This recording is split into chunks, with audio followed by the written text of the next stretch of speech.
Hello everyone. SP Bakshi EDM series के इस part third में आप सभी का स्वागत है। ये आज मैं पार्ट थर्ड रिकॉर्ड कर रहा हूँ। इससे पहले के जो दो पार्ट है वो मैं ऑलरेडी अपने यूट्यूब चैनल पर अपलोड कर चुका हूँ। आप प्लेलिस्ट खोलकर उनको चेक कर सकते हैं और वहाँ से उनको देख सकते हैं। तो चलिए शुरू करते हैं आज का ये वीडियो। ये जो हमारा पार्ट थर्ड है इसमें कहाँ से है, ये है कट एंड राइड से। इससे पहले के बाकी दो पार्ट में अपलोड हो चुके हैं, आप वहाँ से देख सकते हैं। तो ये पहली इडियम इसमें क्या है, कट एंड राइड। देखिए इसमें दो वर्ड है, कट एंड राइड। देखिए आप जो टेलर के पास जाते हैं तो वो क्या करता है, कोई कपड़े को काटता है और फिर उसकी सिलाई करने के बाद उसको प्रेस करता है, आयरन करता है उसको। तो वो क्या होता है, जो प्रेस होती है वो उसको एक तरह से सुखा देती है ना, तो वो ड्राई हो जाते हैं कपड़े। तो क्या होगा कि कट पहले उनको जो भी उनका डिज़ाइन जो उसको करना है, कट करना है और फिर उनको सिलाई करनी है, फिर उनको प्रेस करना है। तो ये सब करने के बाद जो फॉर्म बनती है वो होती है रेडीमेड फॉर्म। तो आप इससे रिलेट कर सकते हैं कट एंड राइड की कटाई हुई है, उनकी काट छाँट हुई है और प्रेस हो चुकी है। अब वो क्या हो गए हैं, रेडीमेड बन गए हैं। तो ये क्या हो जाएगा, बने बनाए। ठीक है। इसके बाद आता है हमारा क्लिंच द इशू। देखिए वर्ड है क्लिंच, इसका मतलब होता है पकड़ना या जकड़ना। ठीक है। तो किसी इशू को पकड़ना, पकड़कर उस पर क्या करेंगे हम, फिर जब उसको पकड़ेंगे तभी तो निर्णय ले पाएंगे। तो बस ये क्या हो जाएगा, clinch the issue, decide the matter, निर्णय लेना। ठीक है। उसके बाद आता है हमारा एक कैरी वंस पॉइंट। पॉइंट में यहाँ इसका क्या मतलब है, पॉइंट का मतलब है ओपिनियन से। ठीक है, कि carry one's point, win approval, किसी की सहमति पाना, उसकी ओपिनियन लेना या उसकी अप्रूवल लेना। Carry one's point, win approval. ठीक है। उसके बाद आता है चेकर्ड करियर। देखिए इसमें चेकर्ड जो वर्ड है इसका मीनिंग होता है विविध या कई तरह का, जिसे हम इंग्लिश में डाइवर्स बोलते हैं। ठीक है। तो डाइवर्स करियर या विविध करियर या कई कई तरह का करियर, इससे हम क्या लगा सकते हैं कि करियर में कभी उतार आए होंगे, कभी चढ़ाव आए होंगे। ठीक है। तो वो क्या हो जाएगा, full of ups and downs. ठीक है। इसके बाद आता है हमारा एक कट बोथ एंड्स। अब कट बोथ एंड्स का मतलब क्या होता है कि कभी तो इस एंड पर चले गए, कभी उस एंड पर। बोथ एंड्स की बात चल रही है ना, दोनों पर कट कर रहे हैं हम। ठीक है। तो ये क्या हो जाएगा, दोनों तरफ से बहस करना, argue in favour of both sides. ठीक है। उसके बाद आता है हमारा ये कॉकश्योर। कॉकश्योर का मतलब क्या होता है यहाँ पर, निश्चित रूप से, very sure and certain. Cocksure, very sure and certain. ठीक है। उसके बाद आता है कॉक ए स्नूक। स्नूक क्या होता है, ये एक प्रकार की मछली होती है। ठीक है। तो मछली, स्नूक क्या होती है, मछली, और कॉक क्या होता है, मुर्गा। अब मुर्गा जो होता है, ये जो मुर्गा हो या कौवा वगैरह जितने भी ये होते हैं, ये लोग इंसेक्ट ही खाते हैं ना, मछली वगैरह। कोई बगुला होता है जैसे, वो भी मछली को खा जाता है। तो कॉक ए स्नूक, तो इसमें मुर्गा और मछली दोनों की बात हो रही है ना। तो मुर्गा तो मछली के सामने अकड़ कर ही पेश आएगा, वो उससे प्यार थोड़ी ना करेगा। तो क्या हो जाएगा, टू शो इम्प्यूडेंट कंटेम्प्ट, अकड़ के साथ पेश आना। ठीक है। उसके बाद आता है चैप्टर एंड वर्स। देखिए चैप्टर होता है अध्याय और वर्स होती है जो एक पोयम होती है। ठीक है। तो कोई भी व्यक्ति है उसे अपनी बुक के बारे में ये भी पता है कि कौन सा चैप्टर उसमें है और उस चैप्टर में कौन सी पोयम है। तो जिसे इतनी जानकारी होगी, इसका मतलब तो क्या है कि उसे पूरी जानकारी उस बुक के बारे में है, in full detail. Chapter and verse in full detail. ठीक है। उसके बाद ये आता है हमारा कूल वंस हील्स। अब कूल वंस हील्स क्या होता है, कूल होता है ठंडी और हील्स होता है एड़ी। तो ये क्या होता है कि जैसे हम कहीं पर बैठे हैं तो हमारा, जैसे हम चलते रहते हैं बार बार, तो ब्लड सर्कुलेशन भी तेज़ रहता है, हमारी बॉडी में एक वार्मनेस बनी हुई होती है। अब हम कहीं पर बैठ गए तो ब्लड सर्कुलेशन उतना तो फास्ट काम नहीं करेगा ना फिर तो वो क्या होगा कि हमारे हाथ पैर, अगर हम बहुत देर से बैठे हैं तो वो ठंडे हो जाएंगे। तो कूल वंस हील्स का मतलब क्या है, अपने पैर की एड़ी को ठंडे करना, कि किसी का इंतज़ार करना, टू बी केप्ट वेटिंग। ठीक है। उसके बाद आता है कैरेट एंड स्टिक पॉलिसी। देखिए कैरेट होती है गाजर, ठीक है, और स्टिक होती है जो स्कूलों में जिससे पिटाई होती थी, स्टिक वो डंडी जो होती थी। तो अब कैरेट एंड स्टिक पॉलिसी का मतलब क्या है कि आप कहीं ऑफिस में हो, अगर आप अच्छा काम करते हो तो आपको कैरेट दी जाएगी, और आप अच्छा काम नहीं करते हो तो आपको स्टिक पड़ेगी, कि आपको अवार्ड भी मिल सकता है और पनिशमेंट भी मिल सकता है। तो ये क्या हो जाएगा, दंड या पुरस्कार की नीति। ठीक है। उसके बाद आता है कम इन हैंडी। हैंडी का मतलब होता है सुविधाजनक, और वहीं से इसका मीनिंग निकल कर आया है टू बी यूज़फुल, उपयोगी होना। ठीक है। उसके बाद आता है हमारा डिग द ग्रेव। अब ग्रेव क्या होता है, ये होता है टू टार्निश, टू डेस्ट्रॉय, कि क्या है, नष्ट करना। देखिए डिग द ग्रेव होता है, डिग का मतलब होता है खोदना, और ग्रेव होता है कब्र। किसी की कब्र खोदने का मतलब क्या है कि उस चीज़ को नष्ट कर रहे हैं हम, उसको डिस्ट्रॉय कर रहे हैं, ठीक है। तो ये क्या हो जाएगा, टू डिग द ग्रेव, नष्ट करना, ठीक है। उसके बाद आता है ड्रॉ द लॉन्ग बो। अब ये जो बो वर्ड है इसमें BOW, इसका मतलब होता है धनुष, और ड्रॉ का मतलब होता है खींचना। धनुष को हम पकड़ कर खींच रहे हैं, तो धनुष तो जितना खींचना है उतना ही खींचेगा। अब हम बोले कि हमने तो बहुत ज़्यादा खींच दिया था, तो ये क्या है, हम एग्जीग्रेट कर रहे हैं, अपनी बोस्टिंग कर रहे हैं, बातों को बढ़ा चढ़ा कर बोल रहे हैं, ठीक है। उसके बाद आता है हमारा डाई इन हार्नेस। अब ये हार्नेस वर्ड जो है इसका मतलब होता है इस्तेमाल करना। जैसे हम अपनी रिसोर्सेज को इस्तेमाल करते हैं तो वो उसके लिए वर्ड यूज़ होता है हार्नेस करना उन रिसोर्सेज को। और डाई इन हार्नेस, इस्तेमाल करते हुए कोई व्यक्ति अगर दम तोड़ दे, जैसे कोई ड्यूटी पर है, पुलिस में है या आर्मी में है, और वो वहाँ पर उसकी मौत हो जाए, तो वो क्या होगा, डाई इन हार्नेस, डाई वाइल वर्किंग, कर्तव्य करते हुए मरना, ठीक है। उसके बाद आता है डच करेज। डच करेज क्या होता है, देखिए ये होता है शराब के नशे में किया गया साहस। अब इसको आप ऐसे भी याद कर सकते हैं कि जो हमारे यहाँ पर जो ब्रिटिशर्स आए थे, जो भी विदेशी कंपनियाँ हमारे हिस्ट्री में आई थी, तो उनमें एक जो लोग थे वो डच भी थे, है ना। तो पहले पोर्टुगीज़ आए थे, पुर्तगाली आए थे, उसके बाद डच आए थे, फिर इंग्लिश आए थे जो ब्रिटिशर्स थे, और उसके बाद फ्रेंच आए थे, है ना। तो डच भी जो थे उसमें, तो आप इसको ऐसे भी याद कर सकते हैं कि डच जो थे, अब सबसे ताकतवर तो ब्रिटिशर्स थे जो इंग्लिश थे। तो डच क्या था, शराब पीने के बाद उनसे युद्ध करते थे। वो लोग जब आपस में लड़ते थे तो डच जो थे वो शराब पीने के बाद नशे में युद्ध करते थे, वरना उनकी हिम्मत नहीं थी कि वो ब्रिटिशर्स से लड़ाई लड़ सके, ठीक है। तो डच करेज आप उससे भी रिलेट कर सकते हैं कि वो शराब के नशे में किया गया साहस, ब्रेवरी अंडर एल्कोहलिक इन्फ्लुएंस, ठीक है। उसके बाद आता है डेयर डेविल। तो डेयर का मतलब क्या होता है, हिम्मत, और डेविल होता है शैतान। तो शैतान वाली हिम्मत जिसके अंदर होगी वो क्या होगा, वो फियरलेस पर्सन होगा, निडर व्यक्ति, ठीक है। उसके बाद आता है डेड ब्रोक। डेड का मतलब क्या होता है, मरा हुआ, और ब्रोक क्या होता है, तोड़ दिया कोई चीज़। जैसे ब्रेक का तो तोड़ना होता है, ये ब्रेक की सेकंड फॉर्म बना दी यहाँ पर, तोड़ दिया, है ना। तो कोई भी व्यक्ति को वो इतना टूट चुका है कि वो मरे हुए के समान है।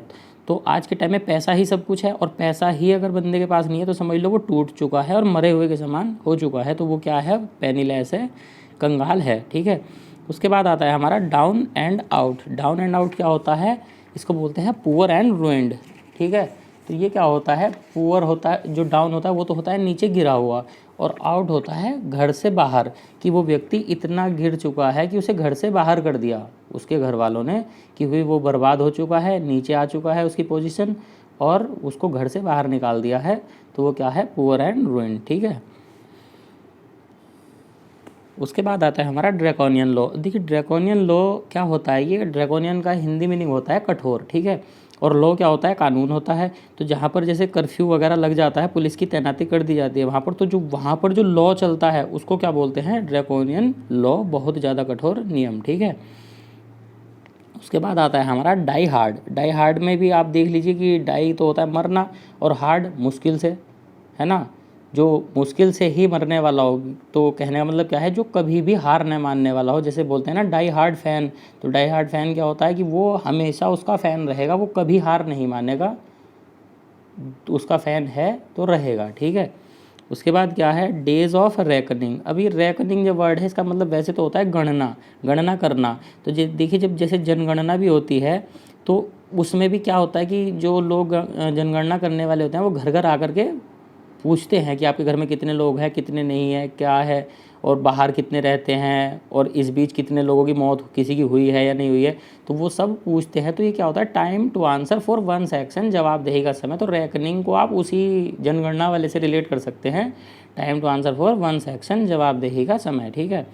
उसके बाद आता है हमारा डाउन इन द माउथ। देखिए डाउन इन द माउथ का मतलब क्या होता है, आउट ऑफ एलिमेंट्स, की कुछ भी व्यक्ति के पास ऐसा न होना जिससे वो थोड़ा भी मोटिवेट हो सके, डाउन इन द माउथ, कि वो बहुत ज़्यादा निराश है, उदास है, ठीक है। तो इसको आप ऐसे रिलेट कर सकते हैं, ठीक है। उसके बाद आता है हमारा डॉग इन द मैंगर। अभी मैंगर जो वर्ड है, देखिए इसका मीनिंग होता है, अपने गांव में देखा होगा, पशु जिस एक जो बड़ा बर्तन होता है जिसमें वो अपना चारा खाते हैं, वो सीमेंट का जो बना हुआ होता है उसको बोलते हैं नांद, ठीक है। वो नांद जो है हिंदी में, उसको इंग्लिश में मैंगर बोलते हैं। अब आप इसको देखिए कि डॉग इन द मैंगर क्या होता है कि कोई पशु है जो अपना चारा खा रहा है, उसमें कोई कुत्ता घुस के बैठ गया। अब जैसे ही पशु चारा खाने के लिए मुँह उसमें डालता है, वो कुत्ता तुरंत उसको भौंकता है। तो वो कुत्ता जो है उसके खाने का तो वो चारा है नहीं, बट वो उसे भी नहीं खाने दे रहा।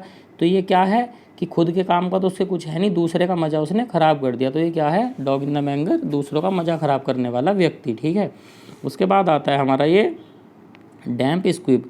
डैम्प स्क्विब क्या है, ये है देखिए, डैम का मतलब होता है गीला और स्क्विब जो वर्ड है इसका मतलब होता है पटाखा। अब देखिए आपने दिवाली पर देखा होगा, आप बहुत लोग पटाखे लाते हैं तो उसमें पैकेट में कुछ पटाखे ऐसे निकल जाते हैं जो पटकते ही नहीं है ना, जो फटते ही नहीं है।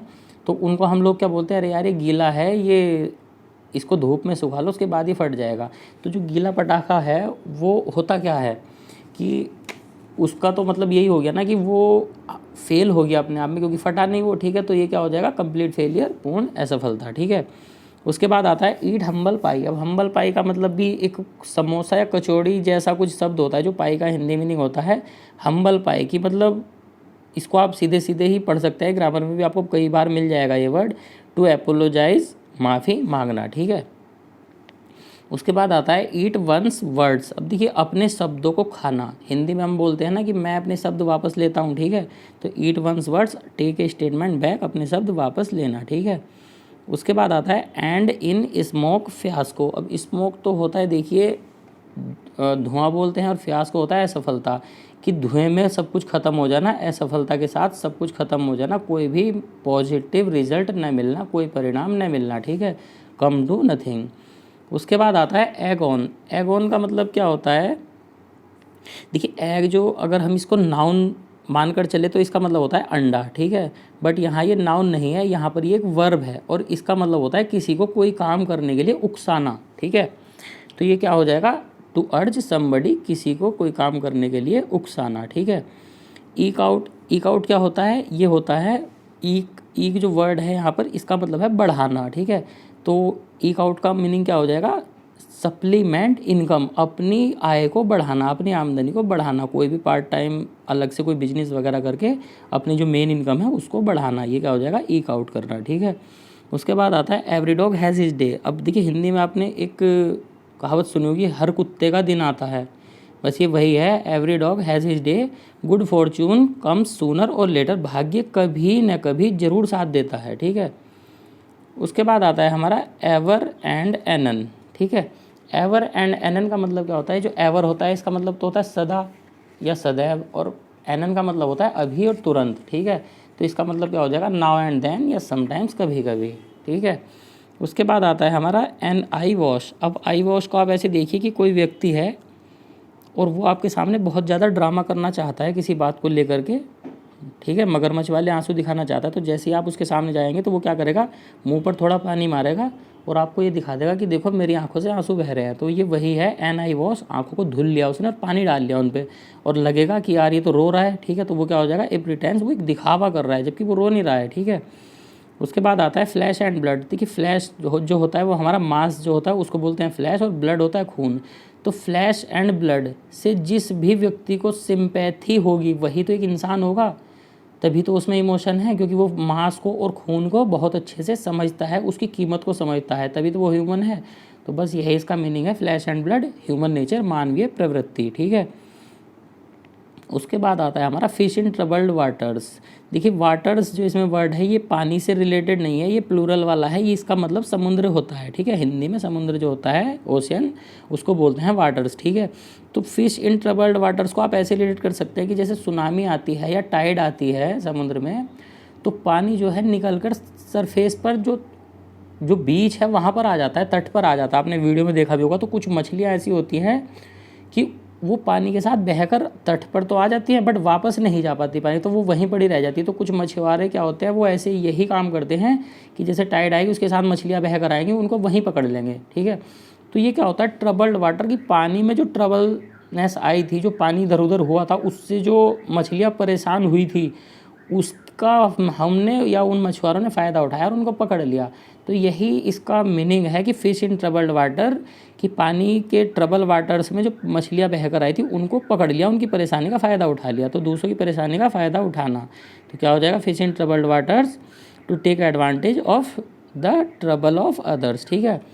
उसके बाद आता है हमारा फॉलो सूट। अब फॉलो क्या होता है, किसी का अनुसरण करना, और सूट क्या होता है, पोशाक, कि जैसी पोशाक उसने पहनी है वैसे ही पोशाक मैं पहनूंगा, तो ये क्या हो जाएगा, to act in a like manner, जैसे वो कर रहा है वैसे ही मैं करूँगा, ठीक है। उसके बाद आता है हमारा फॉल फ्लैट। फॉल फ्लैट क्या होता है कि देखिए, फॉल फ्लैट को आप ऐसे देखिए कि फॉल का मतलब होता है गिरना, और फ्लैट का मतलब होता है एकदम हॉरिजॉन्टली, बिल्कुल सीधे सीधे गिर जाना। तो आप ऐसे इसको ऐसे रिलेट कर लीजिए कि कोई परफॉर्मर है, वो स्टेज पर गया, सामने भीड़ बैठी हुई, उसको देख करके उसको चक्कर आ गया और वो अचानक से पूरा ऐसे गिर गया कि बेहोश हो गया, नीचे पड़ा है, ठीक है। तो वो क्या होगा, ऑडियंस जो है सामने वाली, वो तो हंसेगी ही ना उसको देख कर कि यार ये परफॉर्म करने आया था, इसको हुआ तो इससे कुछ है नहीं। तो वो क्या होगा कि वो अपनी परफॉर्मेंस का कोई भी प्रभाव ऑडियंस पर नहीं डाल पाया, तो ये क्या हो जाएगा, fall flat, to have no effect, ठीक है। उसके बाद आता है हमारा फाइट शाई ऑफ। फाइट शाई क्या होता है, शाई होता है शर्म, और फाइट शाई ऑफ क्या होगा, शर्म से ही लड़ने वाला, कि किसी सामने वाले व्यक्ति के पास वो जाना नहीं चाहता, बस खुद से ही लड़ता रहता है, उसको शर्म आती रहती है। तो ये क्या हो जाएगा, to attempt to avoid a thing और ए पर्सन, ठीक है। उसके बाद आता है हमारा फेबियन पॉलिसी। फेबियन पॉलिसी क्या होता है, पॉलिसी ऑफ डिलेइंग डिसीजंस, ठीक है। तो ये क्या हो जाएगा, देखिए फेबियन जो वर्ड है इसका मतलब होता है कि एक कोई ऐसा व्यक्ति है जो हर टाइम बस एक अवसर की ही तलाश में बैठा रहता है, उसे खुद से कुछ नहीं करना होता, बस वो सोचता है कि यार जब ये हो जाएगा तो मैं तभी ये करूँगा, जब ये होगा मैं तभी ये करूँगा, और वैसा कुछ होता नहीं है कि वो खुद से कुछ कर ले फिर। तो ये क्या हो जाएगा, पॉलिसी ऑफ डिलेइंग डिसीजंस, देरी करने की नीति, ठीक है। उसके बाद आता है हमारा फॉर नो राइम और रीज़न। अब देखिए इसमें जो वर्ड है राइम, ये तो होता है एक तुकबंदी जो हम करते हैं पोयम में, और रीज़न होता है किसी कारण से। तो ना तो कोई राइम था ना रीज़न था, पता नहीं किस कारण से क्या हुआ, तो ये आप इसको देख लीजिए क्या होगा, फॉर नो राइम और रीज़न, एनी रीज़न व्हाटसोएवर, ठीक है, किसी कारणवश। उसके बाद आता है फाइट टू द फिनिश। ये तो आपको खुद से ही समझ में आ रहा हो कि अंत तक लड़ना, fight to the finish, finish होने तक लड़ना, फाइट टू द एंड, ठीक है। उसके बाद आता है फ्यू एंड फार बिटवीन। तो ये क्या हो जाएगा कि कोई भी दो पॉइंट हैं उनके बीच में कुछ, जैसे दो घर हैं, दोनों घर के बीच में कुछ भी हमने कुछ सामान वगैरह रखा है, तो वो क्या है, फ्यू। फ्यू क्या होता है, ना के बराबर, और फार दूर दूर तक रखा हुआ है। तो इसका मतलब क्या होगा, वो जो चीज़ उनके बीच में रखी हुई है वो बहुत ही रेयर है या दुर्लभ है, ठीक है, कभी भी कहीं कभी देखने को मिलती है, कभी नहीं मिलती है। तो ये क्या हो जाएगा, दो पॉइंट के, दो घरों के बीच कुछ भी ऐसा रखा है, फ्यू एंड फार बिटवीन, कि वो ना के बराबर ही है, बहुत दुर्लभ है, ठीक है। उसके बाद आता है फ्लॉग ए डेड हॉर्स। देखिए इसमें क्या है कि इसमें देखिए एसपी बख्शी बुक पे फ्लॉग ए डेड हॉर्स का मतलब क्या लिखा हुआ है, गड़े मुर्दे उखाड़ना, to revive interest in old matters, ठीक है। और जो प्रीवियस ईयर की मैंने वीडियो बनाई थी उसमें लिखा हुआ था कि फ्लॉग ए डेड हॉर्स का मतलब था व्यर्थ का प्रयास करना, यूजलेस एफर्ट। तो उसमें भी मैंने ये बताया था कि मरे हुए घोड़े को कोड़े मारोगे तो वो तो फालतू का ही प्रयास है, कुछ होने वाला है नहीं उससे। बट यहाँ पर जो लिखा हुआ है एसपी बख्शी में, ये लिखा हुआ है to revive interest in old matters. तो आप इन दोनों को ध्यान में रखना, ऑप्शन में आपको इनमें से जो भी मिलेगा इस तरह का वही आपका करेक्ट आंसर होगा। तो यहाँ पर क्या लिखा हुआ है, फ्लॉग ए डेड हॉर्स, आप इसको उससे भी रिलेट कर सकते हैं कि जो घोड़ा मर चुका है उसको कोड़े मार रहे हो आप बार बार। तो कोड़े मारने मतलब तो यही है ना कि आप पुरानी तरह आप उसको यही करना चाह रहे हो कि यार जैसा सब कुछ पहले था वैसा ही हो जाए, बट होने वाला तो है नहीं ना अब। तो ये वही है, flog a dead horse to revive interest in old matters, और एक वो था यूजलेस एफर्ट। दोनों का आप इसका मीनिंग याद रखना, ठीक है। उसके बाद आता है हमारा फूल्स एरंड। ये एरंड जो वर्ड है ये क्या है कि जैसे राजा महाराजा पहले दूसरे राजा के पास अपना दूत भेजते थे, तो जो मैसेज वो दूत लेकर जाता था उस मैसेज को बोलते थे एरन, ठीक है। तो ये फूल्स एरन क्या है, अब कोई दूत है वो अपने आप में बेवकूफ़ है, तो वो दूसरों को क्या संदेश देगा, कुछ भी नहीं देगा। तो ये वही वर्ड है वहाँ पर, फूल्स एरन, यूजलेस अंडरटेकिंग, व्यर्थ का कार्य, वो तो फालतू का ही काम करेगा, जो उसको काम दिया गया वो तो वो करेगा नहीं, ठीक है। उसके बाद आता है fall foul of. Fall foul of का मतलब क्या होता है कि देखिए कोई टीम है उसमें फाउल, जैसे फुटबॉल के मैच में फाउल होता है। अब टीम का कोई प्लेयर यदि फाउल कर दे तो बाकी प्लेयर उसको देखकर नाक चढ़ाएंगे, उससे झगड़ा करने पर उतारू हो जाएंगे कि यार हमने इतनी मेहनत की और तूने फालतू में एक फाउल दे दिया, दूसरी टीम को उसका बेनिफिट मिल गया है ना। तो ये क्या हो जाएगा, fall foul of, to quarrel, झगड़ा करना। उसके बाद आता है हमारा फ्लाई ऑफ द हैंडल। देखिए इस ईडियम को देखकर एक इमेज मेरे ध्यान में बनती है, वेलकम मूवी में अक्षय कुमार की जो मामी उसके साइड में बैठी होती है, परेश रावल पीछे होता है, तो अक्षय कुमार अपना सर पीटते टाइम क्या कर देता है, गाड़ी का हैंडल उखाड़ लेता है, जो स्टीयरिंग होता है फोर व्हीलर का, कार का, वो उखाड़ लेता है। बस वही इमेज आप यहाँ पर सेट कर लीजिए एक बार, फ्लाई ऑफ द हैंडल, क्योंकि अक्षय कुमार इतना परेशान हो जाता है उन लोगों से कि अपना जैसे ही सर पीटता है तो वो हैंडल ही उखाड़ लेता है। तो फ्लाई ऑफ द हैंडल क्या होगा, टू लूज़ वंस टेम्पर, अपना आपा खो देना, ठीक है।